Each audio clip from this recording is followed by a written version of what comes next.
हमें तो यह लग रहा था कि दिल्ली के ऊपर बम बरसेंगे, हमें तो यह लग रहा था कि बैलिस्टिक मिसाइल्स उड़ेंगी, हमें ऐसा लग रहा था कि आग ही आग होगी। पाकिस्तान का डिफेंस मिनिस्टर होने लगा कि वॉर प्रेपरेशंस शुरू हो गए हैं, भारत में युद्ध की तैयारियां शुरू हो गई हैं। दोस्तों, वहां पे रूस ने मोदी जी को बोल दिया है कि मोदी जी जाओ ठोको, घसीटना ज्यादा, मारना कम, जलील और बेइज्जत करो, पाकिस्तान को रगड़ दो। और अमेरिकन डीप स्टेट का सबसे बड़ा फियर क्या है दोस्तों? सबसे बड़ा फियर अमेरिकन डीप स्टेट का यह है कि एक दिन भारत भी वैसा ना बन जाए जैसे चाइना है। और मलेशिया कहता है कि नहीं, न्यू दिल्ली का प्रोवोकेटिव बिहेवियर है। ये कुछ नहीं है, यह मुस्लिम उम्मा की मोहब्बत चल रही है और कोई यहां पे स्टोरी नहीं है। Pakistan will backstab Iran. जिस दिन अमेरिका बोलेगा ले पैसा, पाकिस्तान नाचेगा, 100% नाचेगा। देख लेना, ये मैंने साइन, इसका स्क्रीनशॉट लेके सेव कर लेना। यहां तक पोस्टर लगे हैं कॉमन एरियाज में कि इंडियन आर्मी आओ, ये फौजी चौकी है, इसको ठोकना, सामने ठोकना। चैन से नहीं जीने देंगे अगर तुमने अटैक नहीं करा तो। जिंदगी भर यही कहेंगे कि तुम एक बुज़दिल कौम हो, तुम एक। और हमारे पाकिस्तान में दो तरह के लोग हैं। एक तो जो पॉलिसी मेकर्स हैं, शायद उनको ज़्यादा नॉलेज होता है, उनको पता होता है, उनके पास एक्सेस टू इन्फॉर्मेशन ज़्यादा होती है, लेकिन वो पर्पसफुली झूठ बोलते हैं दुनिया के सामने अपनी आवाम के साथ। यानी ये जो भी आपकी इंटेलिजेंस एजेंसी हैं, जो भी वो काम कर रहे हैं, उसके रिजल्ट में वो काम भी करते हैं और दुनिया को आके कहते हैं नहीं नहीं, हमारा इसमें कोई लेना देना नहीं है। दूसरी जो आवाम होती है वो नेचुरली अपनी ही स्टेट के जो ऑफिशियल नैरेटिव होते हैं वो उन्हीं को सुनती है। ये पूरी दुनिया में ऐसा ही होता है। आप जहाँ पर भी देख लें, जब भी कोई जंग का वाक़या होता है तो वो लोग अपनी जो हुकूमत का, जो अपनी स्टेट का जो ऑफिशियल नैरेटिव होता है, वो उसको बाय करते हैं। तो ये नेसेसरीली झूठ नहीं है, ये आप इसको कम अकली कह दें, इसको लैक ऑफ क्रिटिकल। पाकिस्तान के अंदर क्या हुआ, अगर इसके पैरेलल देखें, एक इजलास बुलाया गया, ठीक है, पार्लियामेंट का, नेशनल असेंबली का एक सेशन बुलाया गया, हंगामी session, emergency session on this situation, current situation between India and Pakistan. उसके अंदर मौलाना फजलुर रहमान ने वॉकआउट किया, और वो वॉकआउट इसलिए किया कि उन्होंने कहा कि कुछ सीरियस ही नहीं है, ये कहाँ हैं लोग, ये इसलिए बुलाया था बातचीत करने के लिए, जंग करनी है आपने इंडिया के साथ और आप यहां पर ही पूरे नहीं है। हम नहीं मानते जुल्म के ये ज़ाब्ते। ये आप सुन लें मौलाना फजलुर रहमान क्या फरमा रहे हैं, उनकी अपनी जुबानी। मौलाना फजलुर रहमान की कहानी, बल्कि इस वक्त पाकिस्तान की कहानी मौलाना फजलुर रहमान की जुबानी।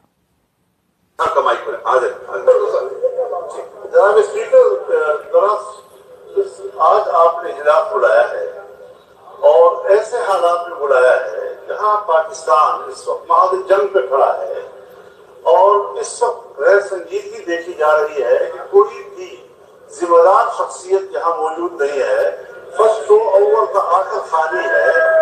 ऐसे वक्त तो चाहिए था कि आज का इजलास सिर्फ इस बात के लिए मुख्तस होता कि वो हमें ब्रीफिंग देते, हमें सूरत हाल की तफसील बताते, हम कहाँ खड़े हैं। जो इससे पहले हमारे ISPR के DG ब्रीफिंग दे चुके हैं, प्रेस कॉन्फ्रेंस कर चुके हैं, ऐवान को जरा बराह रास्त और मुत्तला किया जाता है इस सारी सूरत हाल से। इस मुश्किल वक्त में भी हमारे ऐवान में मेरे ख्याल में न तो कोई संजीदगी है, न हुकूमत इसकी तरफ कोई तवज्जो दे रही है, और न हमारे मुल्क की इस मखसूस हालात का कोई संजीदगी से नोटिस ले रही है। हम तो आज एक खास सोच के साथ आए थे, एक खास जज्बे के साथ आए थे, हमने डिस्कस करना था इस सारी सूरत हाल को, लेकिन किसको सुनाया, किसको सुनाया आखिर? तो इसलिए मैं कम अज कम ऐवान से जाना चाहता हूँ और इस ऐवान का मज़ीद हिस्सा नहीं बनना चाहता। अब आप अंदाजा कीजिए कि संजीदगी का ये आलम है, सीरियसनेस की ये सिचुएशन है। मतलब आपको पहले ही पता चल गया है कि बस मैं छोड़ें, अब मैं क्या बताऊं, आपने क्या हारने की तैयारी कर ली है पहले ही, कि आप कह रहे हैं कि हो तो कुछ सकता नहीं है, तो चलो फिर इजलास में जाने की क्या जरूरत है, मीटिंग में शरीक होने की क्या जरूरत है। क्योंकि मौलाना फजलुर रहमान कह रहे हैं कि जी, वो कह रहे हैं कि ये आपने किस लिए बुलाया है, कि कोई है ही नहीं और कोई सीरियसनेस नहीं है, कोई बात ही नहीं हो रही इसके ऊपर, इंडिया से आपने जंग करनी है और ये हालात है, तो वो वॉकआउट कर गए। तो सिर्फ सीरियसनेस का यही हाल नहीं है। अंदाजा कीजिए कि इस सिचुएशन में पाकिस्तान में एक मीटिंग होती है गवर्नमेंट लेवल पर, और उस मीटिंग में एजेंडा क्या होता है, मिनिस्टर्स की सैलरीज को अप करना, अपग्रेड करना। 100% तक, 104% तक मिनिस्टेरियल लेवल पर सैलरीज इंक्रीज की गई हैं। इस वक्त अभी एक दिन पहले मीटिंग सिर्फ इसलिए हुई कि मिनिस्टर्स की सैलरीज को बढ़ाना था, इंक्रीज करना था। और जंग लड़नी है इंडिया से, तो जंग होने वाली है इंडिया से, तो उन्होंने कहा कि चलो पता नहीं बचे ना बचे, की बने साडा, ये जितने दिन हैं इसी में सैलरीज बढ़वा लो। क्या आपने ये सोचा? लगता तो ऐसे ही है, मतलब कहते हैं चलो जान तो जानी है, जान तो आनी जानी है, इस जान की क्या बात करें, तो ऐसा करते हैं कि सैलरीज बढ़वा लेते हैं। Can you imagine? इससे अंदाजा करें लालच का, ग्रीड का और लालची होने का। पैसे की इतनी फिक्र है कि जान बेशक चली जाए, जंग होने वाली है, आपने इंडिया से मुकाबला करना है और आप अपनी सैलरीज बढ़वा रहे हैं। ये मीटिंग हुई है। इससे कुछ दिन पहले हमने एक न्यूज पढ़ी थी, जो बांग्लादेश के एक फॉर्मर जो है आर्मी चीफ ने एक बात करते हुए कहा था कि अगर इंडिया और पाकिस्तान की जंग छिड़ जाती है, वार स्टार्ट हो जाती है, तो भैया हम जो है वो इंडिया पर पीछे से हमला करेंगे और 7 जो है रियासतों को हम अपने कब्जे में ले लेंगे।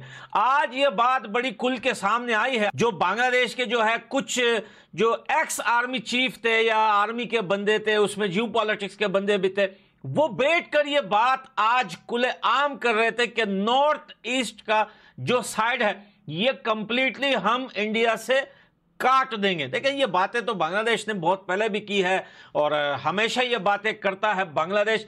लेकिन कुछ दिन पहले अगर आपको याद हो, एक वीडियोस जो है बांग्लादेश के अंदर बन रही थी, एआई से क्रिएट करके एक वीडियोस आई थी, जिसमें बहुत सारे लोगों ने ये कहा था कि यार हो सकता है ये वीडियो जो है पाकिस्तानियों ने बनाई हो। लेकिन यहां पर बात कुछ और है। यहां पर देखें, सबसे पहले तो हम इंडिया और पाकिस्तान की बात करते हैं, बांग्लादेश की भी बात में करते हैं। देखें, पानी बंद हो गया, पाकिस्तान बोल रहा है कि 20 लाख फौज, यानी कि 20 लाख, वो बोल रहे हैं कि हमारी सारी आवाम, लेकिन ये बिल्कुल गलत न्यूज़ है। पाकिस्तान के लोग, पाकिस्तानी पंजाबियों को छोड़कर पाकिस्तानी आर्मी के साथ इस टाइम कोई भी नहीं खड़ा हुआ पाकिस्तान से।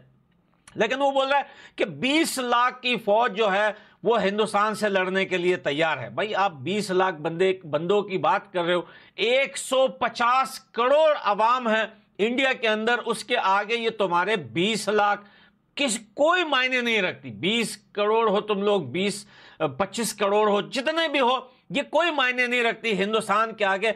लेकिन बांग्लादेश काफी ज्यादा उछल रहा है।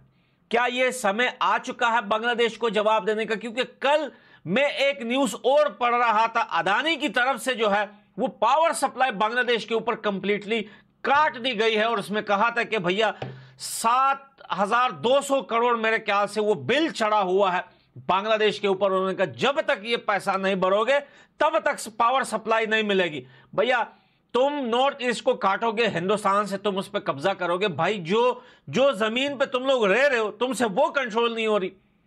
तुम लोगों से वो कभी कोई सरकार गिरा रहे हो, कभी किसी को आग लगा रहे हो, कभी भाई किसको मार रहे हो, कभी किसको पत्थर मार के भगा रहे हो। ये तुम्हारे देश की हालत है। भूख से मर रहे हो तुम लोग, हर साल इंडिया के टुकड़ों पे पल रहे हो तुम लोग, और अब बोलते हो हम इंडिया से जो है नॉर्थ ईस्ट जो है वो कंप्लीटली काट देंगे और हम कब्जा कर लेंगे। तुम्हें क्या लगता है कि इंडिया चने बेचेगा यहाँ पे? क्या वो अंडे बेच रहा है यहाँ पे कि वो पाकिस्तान से वार करेगा और तुम्हारी तरफ जो है फूल बरसाएगा? भाई तुम्हारी कोई औकात नहीं है कि इंडियन मीडिया या आर्मी आकर टीवी चैनल्स पर या बात करे कि भाई हम बांग्लादेश को भी जवाब देने के लिए तैयार है, क्योंकि तुम्हारी हैसियत एक चिंटी की भी नहीं है। बेकार में उछल रहे हो। ये जो तुम्हारे देश के अंदर जो भूखे नंगे धोती बांधे हुए लोग पत्थर मार के जो डरा रहे हैं दुनिया को, इससे तुम्हारी अपनी ओरिजिनल औकात पता चलती है। इससे कोई देश नहीं डरते। पॉलिसियां दुनिया की ये नहीं होती कि तुमने अपने देश में केएफसी को जला दिया, वाह भाई अमेरिका तुमसे डर गया, भाई बांग्लादेश बड़ा खतरनाक हो चुका है, उसने केएफसी को जला दिया। नहीं, ये इनके दिमाग में ये चीज है। बांग्लादेश के, पाकिस्तान को तो छोड़ो, इस टाइम हम बांग्लादेश की बात करते हैं। बांग्लादेश के दिमाग में ये चीज है, अगर मैं अपने देश में पत्थर मार के किसी हिंदू का घर जला दूंगा तो हो सकता है भारत को डर लग जाए, यार ये बड़े खतरनाक लोग हैं, यार ये तो पूरे इंडिया पे कब्जा कर लिए और ये समझते हैं कि हमने केएफसी को आग लगा दिया तो भैया अमेरिका डर जाएगा, इजराइल डर जाएगा कि यार बांग्लादेश बड़ा खतरनाक देश है, भाई इसने तो इतने केएफसी जला दिए तो हमें भी जला देगा। इनका दिमाग ये कह रहा है। ये लोग बोलते हैं यार वहां पे जो है एजुकेटेड लोग रहते हैं। मैंने तो बांग्लादेश में आज तक एक सिंगल एजुकेटेड पर्सन नहीं देखा। मैंने आज तक मैंने जहां तक वीडियोस इनके स्टूडेंट्स की भी सुनी है, उनको भी हिस्ट्री का नहीं पता। मैंने कई बार बांग्लादेश के लोगों से सुना है, मीडिया के जो अपने स्टूडेंट्स से पूछते हैं हिस्ट्री के बारे में, जिन्हें कुछ भी नहीं पता, या तो उन्हें छुपाया जा रहा है उनकी हिस्ट्री को, उन्हें पढ़ाया नहीं जाता, या तो हो सकता है बांग्लादेश के गूगल से मिटा दिया हो या बैन कर दिया हो, या उन्हें समझ नहीं आ रही, या तो वो अनएजुकेटेड है भाई, सिर्फ नाम के जो है स्टूडेंट्स हैं, वहां पर जाके कुछ और ही काम करते हैं कॉलेज यूनिवर्सिटी में। लेकिन किसी बांग्लादेशी स्टूडेंट को मैंने आज तक नहीं देखा जो लॉजिक से बात करे और हिस्ट्री पर बात करे। अगर हिस्ट्री उठाएंगे तो इनका अपना ही दूध का दूध पानी का पानी हो जाएगा कि असल में हिस्ट्री है क्या। वेल, इस टाइम जो है बांग्लादेश बेकार में उछल रहा है, पाकिस्तान के साथ बोलता है अगर ये वार हो जाती है।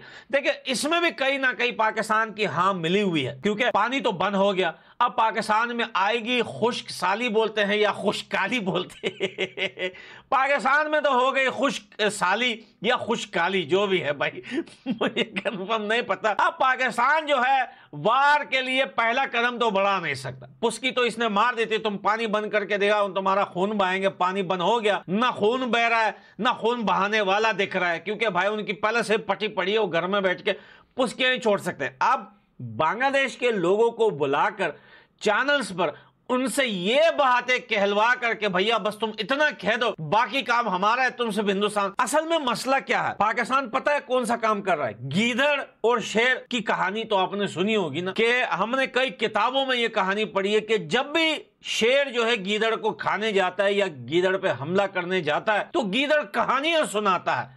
मैं तुम्हें कहानी सुनाता हूं, आपने बुक में पढ़ी होगी जो बचपन में कहानियां सुनाते हैं बड़े, तो भाई ये यहां पर सेम टू सेम पाकिस्तान गीदड़ और हिंदुस्तान शेर। अब गीदड़ जो है अपने आप को बचाने के लिए कहानी तो Audio Jungle.